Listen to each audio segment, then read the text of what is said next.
Oi, galera. Como eu falei para vocês, como eu prometi, estamos aqui com um vídeo para revisão aí da sua provinha de segunda-feira, né? É dia 21, eu acho. Vou ver se é dia 21. Segunda-feira vai ser dia 21, prova de história. Tá bom? Então, como eu falei para vocês, eu ia fazer uma revisãozinha bem rápida aqui. Então, estou gravando o vídeo. O primeiro assunto é a Primeira Guerra Mundial. Ó a galera aí atrás de mim, ó. Isso, Primeira Guerra Mundial. Bora lá, então. Deixa eu compartilhar uma tela aqui com vocês, para a gente poder falar da Primeira Guerra Mundial. Deixa eu me colocar aqui mais para cima. Parece que meu sistema aqui travou, galera. Tá, voltei. Beleza. Eu vou colocar lá no mapa mental da Primeira Guerra Mundial. Lembra daquela atividade que eu pedi para vocês fazerem? Tinha um assunto lá que é uma questão lá que era para você fazer um mapa mental. Então vamos rapidinho aqui revisar sobre a Primeira Guerra Mundial, começando aqui com os fatores que levaram ao conflito explodir. O imperialismo, né? Aqui nesse mapa mental tá aparecendo como fatores imperialistas. Mas eu trabalhei com vocês na sala de aula com o imperialismo, né? Trabalhei com vocês na sala de aula também a questão do nacionalismo, né? Então, o imperialismo, que era aquela disputa por mercados consumidores e fornecedores de matéria-prima por parte das grandes nações, né? Inglaterra, Alemanha, França, né? Essas nações aí, então, justamente por conta da segunda revolução industrial, vão procurar novas regiões do mundo para poder colonizar, e por esse motivo, especialmente a Alemanha e a Inglaterra contra a França, vão desenvolver um sentimento de rivalidade um contra os outros, né? Então, esse fator aí vai ser um dos motivos para a Primeira Guerra Mundial, o imperialismo. O segundo, que são os movimentos nacionalistas que surgiram naquele período lá, o pan-eslavismo e o pan-germanismo, né? E esses movimentos aí vai fazer com que se forme duas alianças militares, a Tríplice Aliança, né, e a Tríplice Entente. A Tríplice Aliança, formada aqui, como a gente pode ver, por Alemanha, por Império Austro-Húngaro e por Itália. A Tríplice Aliança também teve ali participando desse processo aqui o Império Otomano, né, que também fez parte também da Tríplice Aliança. E por sua vez, a gente tem a Tríplice Entente, que está aqui do outro lado aqui no mapa mental, ó, formado por Inglaterra, Rússia e França. A Rússia deixou a Tríplice Entente em 1917, né, para cuidar de sua revolução, a Revolução Russa. E aí entrou no lugar da Rússia os Estados Unidos, né?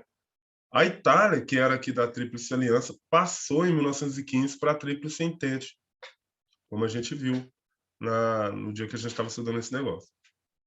Um terceiro motivo para a Primeira Guerra Mundial, que não aparece nesse mapa mental aqui, é o revanchismo francês, que a gente vê aqui embaixo, aqui, na verdade. Ele não aparece como fator, ele aparece aqui embaixo como uma das causas da Primeira Guerra Mundial, né? Que foi quando a França perdeu a Alsácia-Lorena, né, para a Alemanha, lá naquela Guerra Franco-Prussiana, em 1870, 1871. Então, a França depois vai nutrir um sentimento de revanche, né, em relação à Alemanha, e ela vai buscar essa vingança lá na Primeira Guerra Mundial. Quando a Primeira Guerra Mundial começa, a, a Alemanha, a França vai buscar essa revanche contra a Alemanha. Por isso que é um sentimento de revanchismo francês. Bom, no período pré-guerra, né, a gente tem um fato conhecido como paz armada. A paz armada ela ocorre no período da Belle Époque, que foi aquele período em que a Europa está enfrentando um grande otimismo, sobretudo com um grande avanço científico, né, um grande avanço econômico, né, diminuiu o número de mortes por diversos fatores lá na Europa devido a esse avanço científico, o avanço da medicina, a produção de alimentos. Mas, em contrapartida, por conta dessa rivalidade imperialista, né, e desse nacionalismo exacerbado por parte dos movimentos pan-eslavista e pan-germanista, começa a ocorrer uma corrida armamentista, né, que é a paz armada.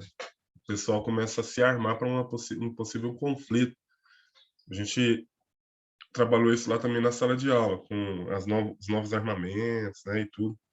A, a, as nações, então, vão se preparar para uma possível guerra, beleza? Bom, a guerra mesmo começa no ano de 1914, quando esse cara aqui, ó, que a gente está vendo o estopim para o início da guerra. A guerra, então, começa no ano de 1914, quando o Francisco Ferdinando, príncipe herdeiro do trono austríaco, foi assassinado na cidade de Sarajevo, na Sérvia. A Sérvia era aliada da Rússia, né? E a Rússia, a gente sabe que fazia parte da Tríplice Entente. Quando Francisco Ferdinando, que era austro-húngaro, foi assassinado na Sérvia, né, por um estudante sérvio que queria que a Sérvia alcançasse sua independência, porque a Sérvia pertencia ao Império Austro-Húngaro, a Áustria acaba declarando guerra, né, à Sérvia. E por esse motivo, a Rússia declarou guerra à Áustria, ao Império Austro-Húngaro. Quando a Rússia declara guerra ao Império Austro-Húngaro, a Alemanha declara guerra à Rússia, né? Se a Alemanha declara guerra à Rússia, como a Rússia era aliada da Inglaterra e da França, a França e a Inglaterra declaram guerra à Alemanha. Olha aí, a França viu a oportunidade de buscar sua revanche contra a Alemanha. E aí começa a Primeira Guerra Mundial. Essa Primeira Guerra Mundial, ela tem 3 fases, né, bem específicas. A primeira fase é a Guerra de Movimento, que vai de 1914 a 1915, no período em que as nações envolvidas no conflito, né, Tríplice Entente contra a Tríplice Aliança, se movimentam, deslocando seus exércitos, né, até que em 1915 começa a Guerra de Trincheiras. A gente trabalhou um pouquinho também essa ideia de trincheiras na sala de aula, que vai de 1915 a 1917. Nesse período a guerra fica parada naquele esquema de trincheiras, né? E nesse momento ocorre um número elevadíssimo de mortes nessas trincheiras. Aí a gente viu como que era uma trincheira naquele filme 1917, certo? Bom, os Estados Unidos entram na guerra em 1917 e a entrada dos Estados Unidos foi primordial para que a guerra mudasse, né? Porque os Estados Unidos trouxe muitos homens, né? E isso possibilitou o fortalecimento da Tríplice Entente, que aí começa a derrotar a Tríplice Aliança. A Rússia sai da guerra em 1917 através do Tratado de Brest-Litovsk para cuidar do seu processo revolucionário. E a guerra acaba com a vitória da Tríplice Entente em cima da Tríplice Aliança. As consequências foram milhões de mortes, né? Os Estados Unidos saíram fortalecidos, a Europa entrou numa crise econômica violentíssima, e agora o sentimento de revanche não é mais francês, agora é alemão. A Alemanha vai querer revanche, e isso vai culminar depois com a Segunda Guerra Mundial, porque o Adolf Hitler vai agora usar a humilhação que eles sofreram aqui dentro desse Tratado de Versalhes aqui como justificativa para buscar revanche. O Tratado de Versalhes, né, culpou, que foi o tratado de paz assinado após a Primeira Guerra Mundial, ele culpou a Alemanha como a principal responsável pela guerra, né? Então o Tratado de Versalhes depois vai ser usado pelo Adolf Hitler como motivo para que ele possa buscar uma revanche contra a Inglaterra e a França, mais especificamente. Beleza? Então, sobre esse assunto, você estuda as anotações que eu coloquei lá no caderno para vocês, na sala de aula. Vamos aqui para o segundo assunto, a Revolução Russa. Revolução Russa, só recapitulando, né, todas essas coisas aqui que eu vou tratar com vocês nessa breve revisão apareceram na sala de aula no quadro. A Rússia pré-revolucionária englobava um território de 22 milhões de quilômetros quadrados, né, um território imenso. Sua população era de 125 milhões de habitantes. Desses, 85% viviam no campo e a maioria na miséria, passando fome, muitas dificuldades. A indústria na Rússia ela demorou para acontecer, né? Uma industrialização, um processo de industrialização tardia, né? Portanto, ela chegou tarde lá no Império. O governo era absolutista, né? Quem governava era o Nicolau II, Czar Nicolau II, que era um imperador que só defendia os interesses da nobreza, né? E não se preocupava com a situação de miséria que o povo vivia e explorava esse povo, inclusive. E é nesse contexto aqui de fome, de miséria, né, de governo absoluto que só preocupa com os interesses dos mais ricos, que surge o Partido Operário Social Democrata Russo, que surgiu debaixo da ideologia socialista, que a gente trabalhou na sala de aula também, né? Fundado em 1898, esse partido. Esse partido acaba se dividindo em dois, né, no seu segundo congresso.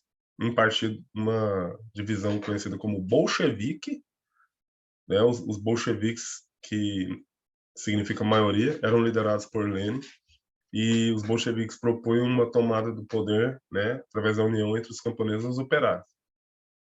E essa união, essa tomada de poder seria a força, né?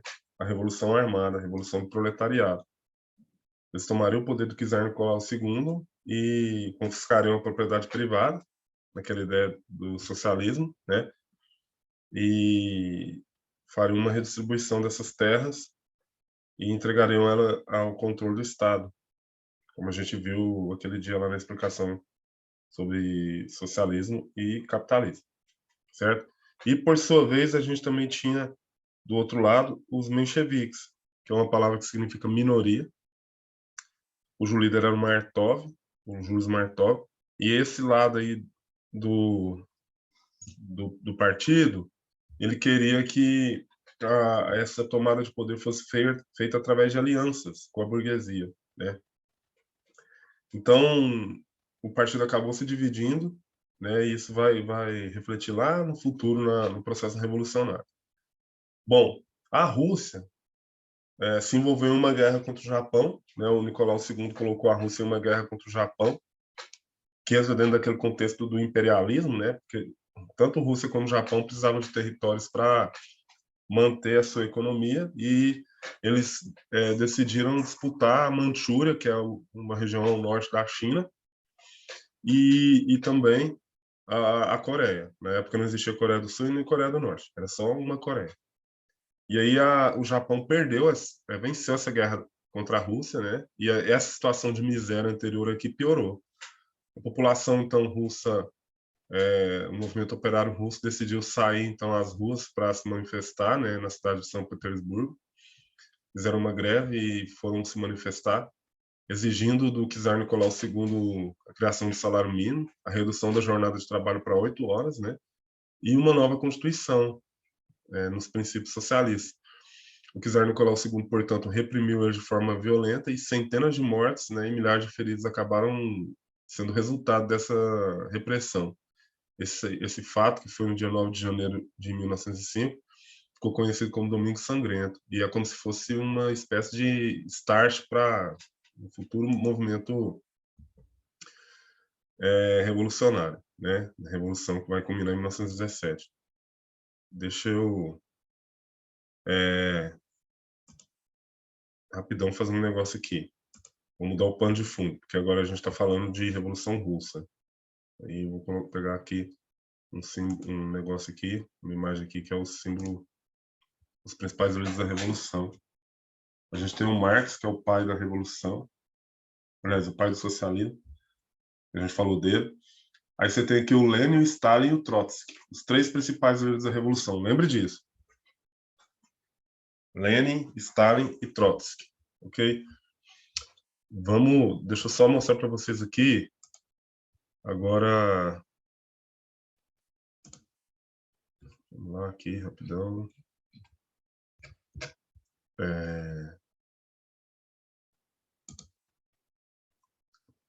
Eita. Peraí, galera. Tô compartilhando a tela aqui? Tô, acho que eu tô. Domingo Sangrento. Vamos imagens aqui que talvez represente o Domingo Sangrento pra gente. O dia que lá que o czar Nicolau II, que é esse cara aqui, ó, o imperador da Rússia na época, ordenou que as forças dele saíssem e abrissem fogo contra os manifestantes lá em São Petersburgo, e centenas de manifestantes acabaram morrendo. Certo? Deixa eu voltar para o meu slide aqui, para a gente concluir esse negócio. Beleza. Aí agora eu vou colocar o nosso quadro, o quadro que eu trabalhei, o quadro que eu passei para vocês na sala de aula. Após o Domingo Sangrento, então, o Partido Operário vai difundir os sovietes na Europa, na Rússia, né? Os sovietes eram conselhos de trabalhadores que visavam disseminar, digamos assim, o socialismo na Rússia e lutar por liberdade civil e melhores condições de trabalho. Então, esses sovietes passaram a fazer isso. Beleza. Passaram-se 12 anos e a Rússia estava na Primeira Guerra Mundial, e a Primeira Guerra Mundial foi devastadora para a Rússia, porque a Rússia foi o país que mais perdeu soldados na guerra, e ela não tinha condição nenhuma de estar na guerra. Entretanto, o Nicolau II manteve a Rússia na guerra, insistia em manter a Rússia na guerra. Por fim, os soldados começaram a desertar e tudo, e aí, em fevereiro de 1917, os mencheviques lideram o primeiro processo revolucionário aí, que ficou conhecido como Revolução de Fevereiro. Eles conseguem afastar o Nicolau II e instalam um governo provisório. Esse governo provisório, ele concede anistia aos presos políticos e às pessoas que haviam sido expulsas do país, que eram contra o Nicolau II. Ela garante o direito de livre expressão da população, também direito ao voto, só que ela não atende às reivindicações dos trabalhadores, aquelas pedidas no Domingo Sangrento, e também não tira a Rússia da guerra, né? E aí, os bolcheviques, que era aquela outra ala do partido, né, que a gente viu no slide anterior, eles reagem com relação a isso. Ué, vocês tiraram o Nicolau II do poder, mas não fizeram nada daquilo que os trabalhadores estavam exigindo. O Lenin, né, essa revolução foi em fevereiro, o Lenin, em abril, né, pouco tempo depois, elabora as teses de abril baseada nesse lema aqui: paz, terra e pão. Paz, tirar a Rússia imediatamente da guerra. Terra, que todos tenham acesso a um pedaço de chão para poder viver. E pão, alimento para todos, acabar com a fome no país.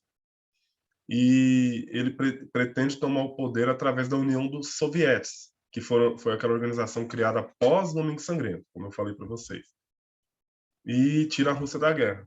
Então, os bolcheviques acabam tomando o poder, destruindo o governo provisório, na Revolução de Outubro daquele mesmo ano, né?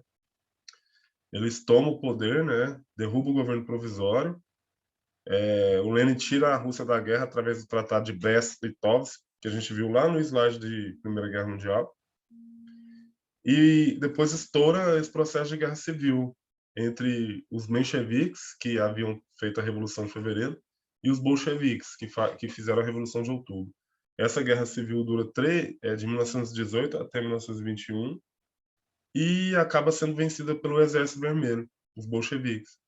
E aí eles acabam fundando, então, a União Soviética, certo? Então, a consolidação da União Soviética passa pela ação dos bolcheviques. Os bolcheviques, então, conseguiram derrotar os mencheviques e tomar o poder, criando a União das Repúblicas Socialistas Soviéticas. Confisca a propriedade privada, né? As empresas passam a ser estatais, e aí a União Soviética passa a ser um país socialista, certo? E vamos para o último aqui. Eu queria que a gente apenas observasse essas duas propostas aqui. Primeiro, um textinho aqui que diz o seguinte: aqui é sobre as independências na América.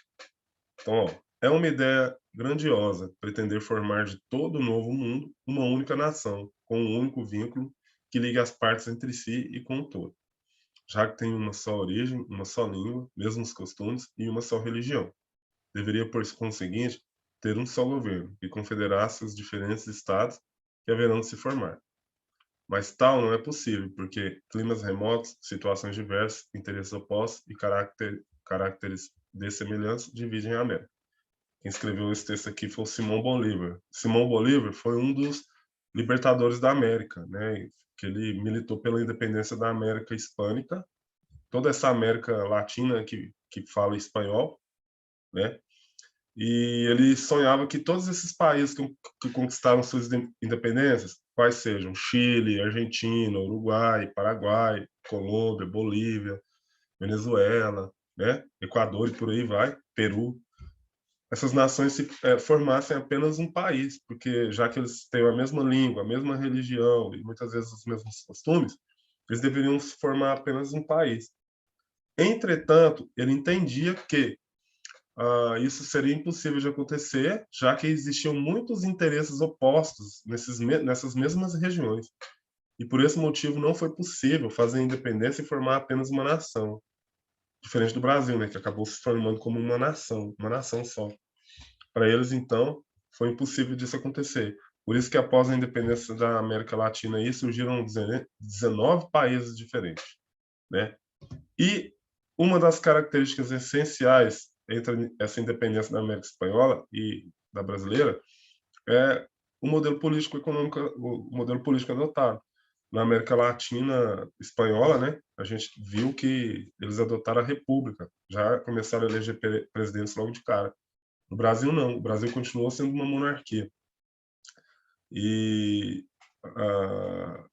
portanto a gente passou a ter imperador, não tinha eleições, beleza?